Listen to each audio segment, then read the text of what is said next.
Hello everyone! Today we're going to be working with our garden art that's inspired by our feature artist Claude Monet. The last time we were here, we drew and brainstormed some things that we would find in the garden.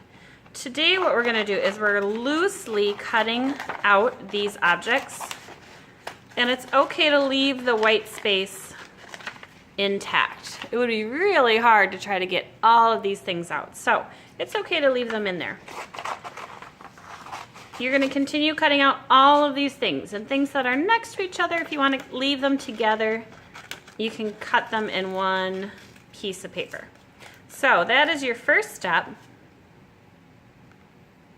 Once you have all of those cut out, our next step is going to be to arrange them on our new piece of paper. And we do want to make sure that we write our name and class code on the back.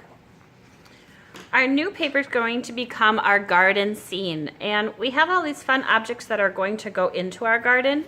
And so one thing we need to do on our paper is divide our paper into where the sky and where the ground is going to be. So we're wanting to use that horizon line. The horizon line can be straight and it can go across up high or right across in the middle, and it even can kind of wave a little bit if you want, depending upon, maybe the ground has hills in it. So I'm going to just put in a slight curve for my garden. Everything below the line is going to be the garden, so that's grass and dirt and ground, and everything above is the sky. And then you're going to play with your pieces and figure out where in the picture are you wanting to put them. Items that appear larger maybe are going to be closer, and items that appear smaller might go off in the background. You can do some overlapping if you want to. I do have a butterfly, so that would be something that maybe would go up a little higher. And after you have decided where all of your pieces are going to go, you are next going to glue them down. Once all your pieces are glued in, you're going to want to take a pencil, and anywhere where the horizon line got covered up, you want to redraw that. That's going to help you know where the line is for painting. And then you want to think about adding some more details in, like maybe there's going to be some more flowers, or maybe there's going to be different sections of the garden. Maybe I'm going to put a little hill in here. You could draw, maybe there's going to be a bird sitting on my bird feeder.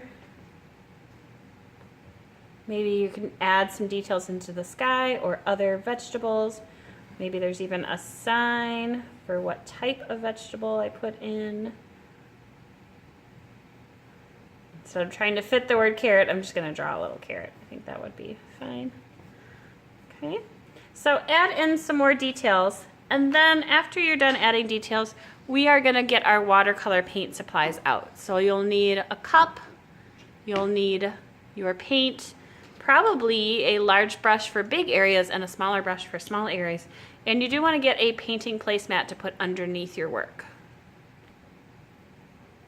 I went and got my placemat, I added a few lines in, and I want to think about which areas of the ground are grass and which areas of the ground are dirt. And I think these two areas are going to be my grass, and then this area could be the garden part, so that's going to be dirt.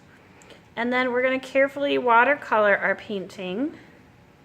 And when we get closer to our paper cutouts, you might want to switch to your smaller brush so that it's a little easier to get in there without accidentally painting over them. So carefully paint around those. And they'll look like they were always there. And you'll have those nice bright details in your painted background.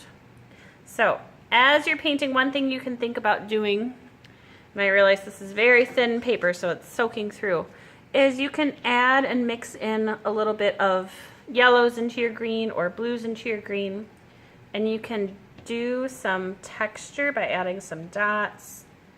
I'm thinking about just how soft Claude Monet's art was. It was just had this really nice look to it. All the colors were very beautiful colors, and all the dots and gentle pictures. So you feel free to add some texture. Once you have all the big areas covered, you can go back in and just add some more details. Like maybe I'm gonna add some grass over here by this fence. And you can just kind of dab in some areas that you want to have some more color and more texture. Just have fun with it and enjoy creating your garden scene.